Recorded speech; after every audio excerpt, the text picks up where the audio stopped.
వక్రతుండ మహాకాయ సూర్యకోటి సమప్రభా నిర్విఘ్నం కురు మే దేవా సర్వకార్యేషు సర్వదా. శ్రీ మహాగణపతి పురాణంలో ఉన్న ప్రథమ అధ్యాయంలోని మహాగణపతి ఆవిర్భావం గురించి తెలుసుకుందాం. బ్రహ్మదేవుడి ఉపదేశాన్ని అనుసరించి హిమాలయాల్లో ఉన్న బదరీనారాయణం చేరుకున్నాడు వేదవ్యాసుడు. పవిత్ర గంగా నదిలో స్నాన సంధ్యలాచరించి ఏకాంతం కోసం అనువైన ప్రదేశాన్ని నిర్ణయించుకుని సంకల్పం చెప్పుకుని బ్రహ్మదేవుడిని స్మరించాడు.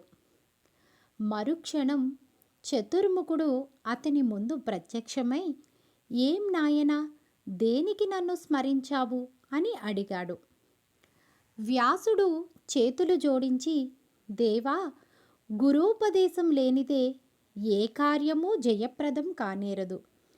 సృష్టికర్తలైన మీరే ఆచార్యస్థానం వహించి నాకు గణపతి మంత్రోపదేశం చెయ్యండి అని ప్రార్థించాడు.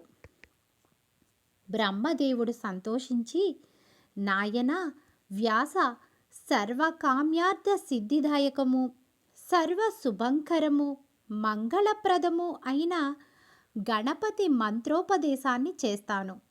భక్తి శ్రద్ధలతో స్వీకరించి మనోవాంఛా ఫలసిద్ధి పొందు అని చెప్పి వ్యాసుని చెవిలో గణపతి మహామంత్రాక్షరాలైన ఓం ఘం గణపతయే నమః అని ఉపదేశించాడు. ఆ మహామంత్రాన్ని భక్తి శ్రద్ధలతో ఉచ్చరించాడు వ్యాసుడు. బ్రహ్మదేవుడు అతడిని దీవించి అంతర్ధానమయ్యాడు. ఓం ఘం గణపతయే నమః మహామంత్రాన్ని జపిస్తూ తపోదీక్షలో మునిగిపోయాడు వ్యాసుడు. అంకుటిత భక్తి ప్రపత్తులతో నిరంతర గణపతి మంత్ర స్మరణతో అతడు చేస్తున్న తపస్సుకి ముల్లోకాలు కంపించిపోయాయి. సుదీర్ఘకాలం తపస్సులో లీనమైన వ్యాసుడు చిక్కి శల్యమైపోయాడు. అయినా గణపతి అనుగ్రహం కలగలేదు, దర్శనం లభించలేదు. వ్యాసుడు పట్టు వదల్లేదు, తపస్సు విరమించలేదు. మరింత కఠోర దీక్ష వహించి పంచాగ్ని మధ్యలో ఒంటికాలిపై నిలిచి నిరాహారుడై తపస్సు కొనసాగించాడు. ఆ తపశ్శక్తి భీకరాగ్ని జ్వాలలు ముల్లోకాలల్లోనూ వ్యాపించసాగింది. త్రిలోకవాసులు ఆ తపోవేడిమిని భరించలేక ఆర్తనాదాలు చేస్తూ పరిగెత్తుకు వచ్చి, వ్యాస మహర్షి, పాహి పాహి, నీ తపోగ్ని కీలల వేడిమికి ముల్లోకాలు దహించుకుపోయేలా ఉన్నాయి. దయచేసి నీ తపస్సుని చాలించు, లోకశాంతి చేకూర్చు అని అభ్యర్థించారు. దేవతలు, మహర్షులు అభ్యర్థనలు విని వ్యాసుడు చలించాడు. తక్షణం అర్ధాంతరంగా తపస్సు ముగించి అంతరిక్షంలో గుంపులుగా నిలిచి ఉన్న మహర్షులు, దేవతా బృందాలకు చేతులు జోడించి నమస్కరించాడు. అతడు తపస్సు చాలించగానే ముల్లోకాల్లో వ్యాపిస్తున్న తపోగ్ని జ్వాల తగ్గుముఖం పట్టసాగింది. మహర్షులు, దేవతలు వ్యాసుని ఆశీర్వదిస్తూ, వేదవ్యాస, నీ వల్ల లోకశాంతి పునరావృతమైంది. ధన్యుడవు వ్యాస, ధన్యుడవు, నీకు శుభం కలుగుగాక అని పలికి అంతర్ధానమయ్యారు. శుభమా, గణపతి అనుగ్రహాన్ని పొందలేకపోయిన తనకి శుభమా, సుదీర్ఘ తపస్సు అర్ధాంతరంగా విరమించుకున్న తనకి శుభమా, ఏం సాధించాడని? వ్యాసుని నేత్రాల్లో కన్నీళ్లు చిప్పిలయ్యాయి. అతడు ఆవేదనతో, నిరాశ నిస్పృహలతో తలదించుకుంటూ వ్యాసుడు వ్యర్థుడైనాడు. అష్టాదశ పురాణకర్త తీవ్ర పరాభవాన్ని చవిచూశాడు. వేదాలని విభజించి విశ్వకీర్తి నార్జించిన ఈ ప్రగతి కాముకుడు పరాశర మహర్షి పుత్రుడు మహాగణపతి అనుగ్రహాన్ని పొందలేక నిరర్థకుడైనాడు. ఇట్టి వ్యర్థజీవికి ఇకపై జీవించే అర్హత లేదు. పరాభవాగ్ని దగ్ధమైన ఈ శరీరాన్ని అగ్నికి ఆహుతి చెయ్యడమే సముచితం అనుకుంటూ తన చుట్టూ పేర్చబడి ఉన్న పంచాగ్నులను చూస్తూ, అగ్నిదేవా, హేయమైన నా ఈ దేహాన్ని దహించి దగ్ధం చెయ్యి. మహాగణపతి కటాక్షాన్ని పొందలేకపోయినా ఈ జీవచ్చయాన్ని కాల్చి భస్మం చెయ్యి అని ప్రార్థించాడు దుఃఖోద్రేకంతో. వ్యాసుని అభ్యర్థన పూర్తి కాగానే అతని చుట్టూ ఉన్న పంచాగ్నులు ఒక్కసారిగా ఉవ్వెత్తున ఎగిసిపడుతూ అతని చుట్టూ వ్యాపించాయి. వ్యాసుడు కళ్ళు మూసుకుని చేతులు జోడించి ఓం ఘం గణపతయే నమః, ఓం ఘం గణపతయే నమః, ఓం ఘం గణపతయే నమః అని ప్రార్థించాడు నిశ్చల మనస్సుతో. మరుక్షణం వ్యాసుని చుట్టిముట్టి కబళించడానికి సిద్ధమవుతున్న పంచాగ్నులు అతన్ని వదిలి అంతరిక్షానికి ఎగసి ఏకమై ప్రచండాగ్నిలా ఆకాశమంతా వ్యాపించింది.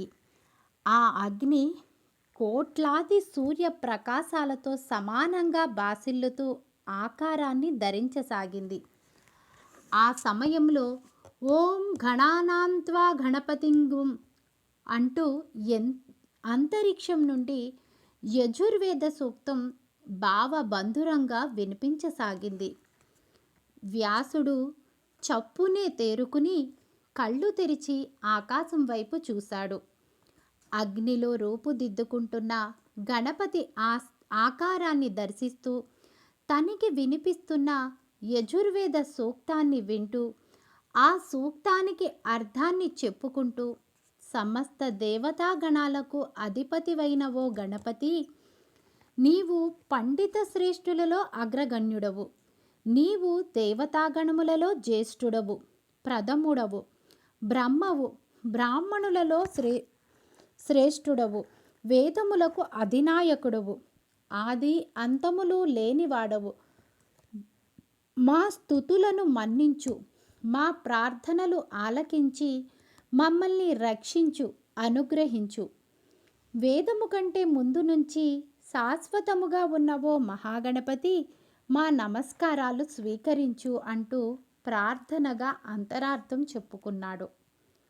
అంతలో ఆకాశమంతటా మహాగణపతి విరాట్ స్వరూపం నిండిపోయింది. భూమ్యాకాశాలు దాటి ఇంకా 10 అడుగుల ఎత్తులో ఉన్న మహాగణపతి పాదాలు భూగోళాన్ని ఆక్రమించాయి. 10 బాహువులతో, త్రినేత్రములతో, అపూర్వ అద్వితీయ తేజస్సుతో ప్రకాశిస్తున్న ఆ మహాగణపతి విరాట్ విశ్వమూర్తిని స్పష్టంగా దర్శించడానికి వ్యాసునికి ఉన్న సామాన్య నేత్ర దృష్టి చాలటం లేదు. అంతలో ప్రజ్ఞానం బ్రహ్మ, చైతన్య స్వరూపుడైన బ్రహ్మమును తెలుసుకును జ్ఞానమే బ్రహ్మ, అహం బ్రహ్మాస్మి, ఆ బ్రహ్మమును నేనే, తత్వమసి, తాను అన్వేషించుచున్న బ్రహ్మము తానే, అయమాత్మ బ్రహ్మ, ఆ ప్రత్యేగాత్మయే పరమాత్మ అన్న ఋగ్వేద, యజుర్వేద, సామవేద, అథర్వణ వేదములందలి సూక్తములు ఆ విరాట్ స్వరూపుని గళం నుండి ప్రతిధ్వనించాయి. ఆ సూక్తములు వ్యాసునికి కొత్త కాదు. ఎందుకంటే చతుర్వేదములను విభాగించి రచించినది అతడే. ఇప్పుడు ఆ సూక్తములు ఆ విరాట్ పురుషుడి గళం నుండి వెలువడేసరికి అతనికి ఋగ్వేదంలో తాను రచించిన ఓం ఇంద్రం మిత్రం వరుణమగ్ని అంటే ఋగ్వేదంలో 1:22:16 చొప్పున గుర్తుకొచ్చింది. ఆ సూక్తమునకు అర్థం ఏమిటంటే, దేవుడొక్కడే, విద్వాంసులు అతడిని ఇంద్రుడు, మిత్రుడు, వరుణ, అగ్ని తదితర నామాలతో స్తుతిస్తున్నారు.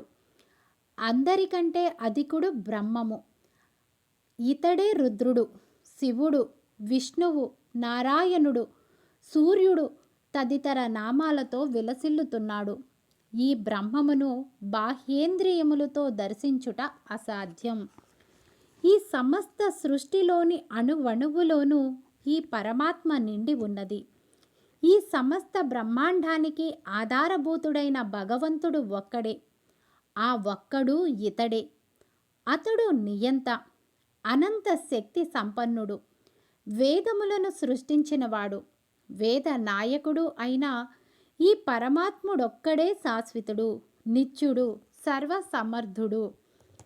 నిత్యుడు శాశ్వతుడైన పరమాత్మ, ఆ భగవంతుడు, ఆ పరబ్రహ్మ, ఆ వేద నాయకుడు, మహాగణపతి విశ్వ విరాట్ స్వరూప దర్శనంతో తనని అనుగ్రహించాడని గ్రహించగానే వేదవ్యాసుడి నేత్రాల్లో నుంచి ఆనంద బాష్పాలు జలజలా రాలుతూ అతని బుగ్గల మీదగా దారులు కట్టాయి. దేవా, దేవాదిదేవా, ఆది పురుష, గణేశ అని అనితర సాధ్యమైన నీ విశ్వ విరాట్ స్వరూప దివ్య దర్శనాన్నిచ్చి నన్ను ధన్యుణ్ణి చేశావు. కృతజ్ఞుడను తండ్రి. ఓం ఘం గణపతయే నమః అంటూ భక్తి పారవస్యంతో సాష్టాంగ నమస్కారం చేసి, పాహిమాం మహాగణపతి పాహిమాం, పాహి పాహి అని ప్రార్థించి అనేక విధాల గణపతిని స్తుతించాడు వ్యాసుడు. ఆ స్తోత్రములకు సంతసించిన గణపతి తన తొండాన్ని ఎత్తి వ్యాసుని శిరస్సుని స్పర్శించి ఆశీర్వదిస్తూ, నాయనా వ్యాస, మిగల పండితే గాని చెట్టుకున్న పండు రాలి క్రింద పడదు. అట్లే విరక్తితో హృదయాన్ని భక్తితో మదిస్తే గాని భగవద్ దర్శనం లభించదు.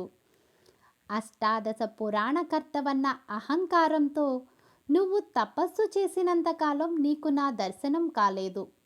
ముల్లోకాలను చలింపచేసిన నీ తపస్సు వల్ల ఫలితం లేదని గ్రహించి నీవు ఎప్పుడైతే విరక్తితో నీ దేహాన్ని అగ్నిదగ్ధం చేయడానికి ప్రయత్నించావో ఆ క్షణం నీ భక్తి ఫలం పండింది, నా దర్శనం లభించింది.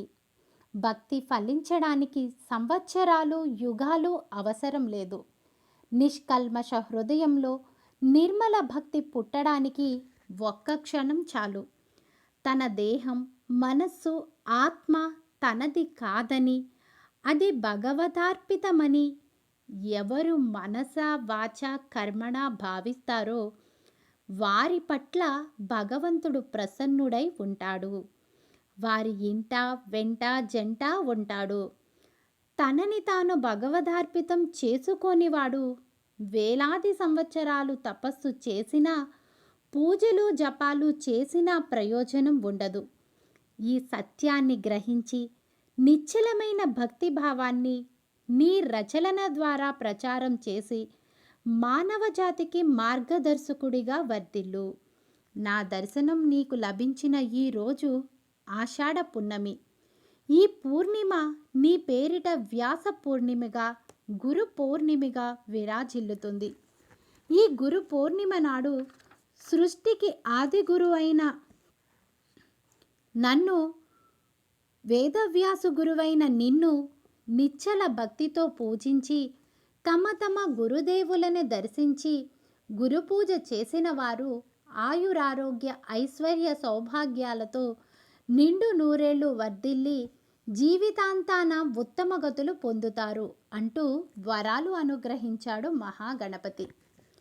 వ్యాసుడు ఆనంద బాష్పాలు రాలుస్తూ చేతులు జోడించి, ధన్యోస్మి దేవా, అడగకుండానే వరాలు ప్రసాదించి నన్ను ధన్యుడిని చేశావు తండ్రి. నీ కరుణాంతరంగ కటాక్ష వీక్షణాలకు నా కృతజ్ఞతలు. నీ దర్శన భాగ్యంతో నన్ను తరింపచేసిన నీకు సహస్రాధిక వందనాలు. ప్రభు, కోరకుండానే వరాలిచ్చిన నీవు నా కోరిక తీర్చు.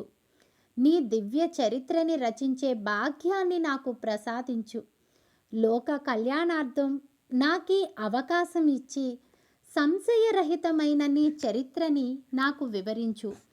నీ దివ్య చరిత్రని వివరించగలవాడివి నువ్వొక్కడివే. 1000 శిరస్సులు గల ఆదిశేషుడు గాని, త్రిమూర్తులైన బ్రహ్మ విష్ణు మహేశ్వరులు గాని, పరబ్రహ్మవైన నీ నిత్య సత్య నిజస్వరూపాన్ని తెలియజాలరు. అట్టి వేదాతీతమైన నీ సద్గుణ చరిత్రని నాకు విశదం చేసి నన్ను చరితార్థుడిని చెయ్యి అని ప్రార్థించాడు. మహాగణపతి నవ్వి, వేదవ్యాస, సముచితమైన కోర్కెను కోరి నా అభిమానాన్ని చూరగొన్నావు. నీకు శుభమగుగాక. నాయనా, నీవు తపస్సిద్ధి పొందిన చోట పద్మాసనంతో ఆసీనుడవై నా నామాన్ని జపిస్తూ అర్ధనిమీలిత నేత్రుడవై జ్ఞానస్థితిని పొందు. నీ అంతర్నేత్రములకు నా దివ్య చరిత్ర యావత్తూ దృశ్య మాలికలా దృగ్గోచరమవుతుంది. దానిని మననం చేసుకుని ఆ తదుపరి నీ రచన సాగించు అని చెప్పాడు. వ్యాసుడు మరోమారు మహాగణపతికి నమస్కరించి అంతకు ముందు తాను తపస్సు చేసిన ప్రదేశంలో పద్మాసనం వేసుకుని ఆసీనుడై అర్ధనిమీలిత నేత్రుడై నిశ్చల భక్తితో మహాగణపతి నామాన్ని జపించసాగాడు. కొద్ది క్షణాల తరువాత అతని జ్ఞాననేత్రాలు తెరుచుకున్నాయి. ఆ అంతర్చక్షువులు ముందు మహాగణపతి చరిత్ర దృశ్య మాలికలాగా గోచరించసాగింది. ఓం శ్రీ మహాగణాధిపతయే నమః. ఓం శ్రీ మహాగణాధిపతయే నమః. ఓం శ్రీ మహాగణాధిపతయే నమః.